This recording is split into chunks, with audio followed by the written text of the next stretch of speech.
Welcome to the first edition of the Neo Wealth Hurun Stars of Andhra Pradesh and Telangana 2026.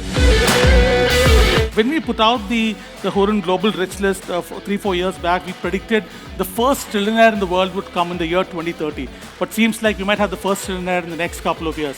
So Elon Musk, and we predicted in 2030 we might have maybe 7 to 8 US dollar trillionaires. Our game in AI is going to be in India is going to be AI enablers. On that note, Shaji, I would like to invite you to the stage for a brief fireside chat on what you've been building.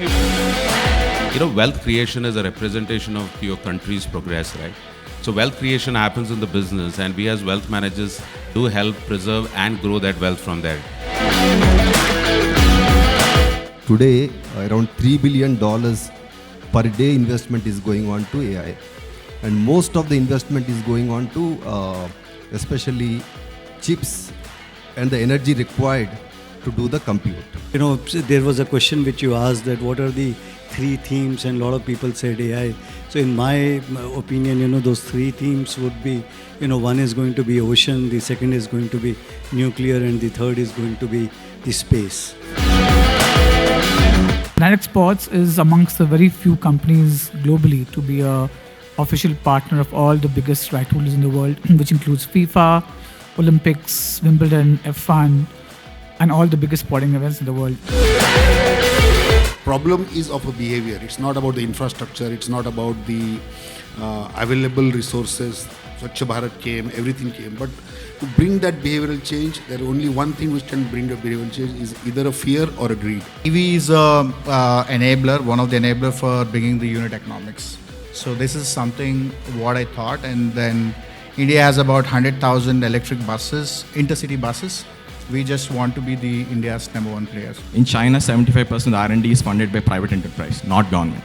So given that we have that ability, we have that access to capital, I think we'll keep doing that, and I think we are here because of those bets that we have taken.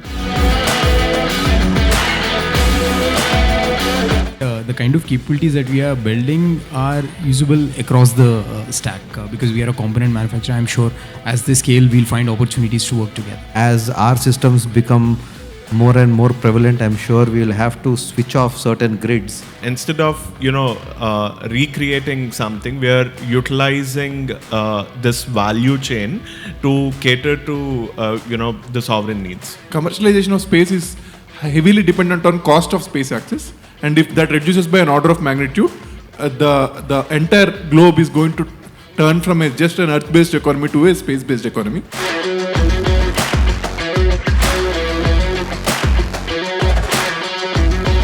Economics of vaccine manufacturing are not going to subsidize investments in smaller countries with smaller birth cohorts.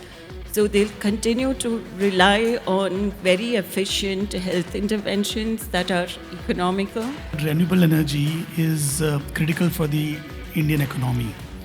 As we speak today, there is 55 gigawatt of solar getting installed in India every year, which is like 2 lakh crore of investment year on year. Most of the companies that have put a second leg in India, with the primary leg being in China, are mostly assembly factories and the last leg of manufacturing, not the primary component manufacturing.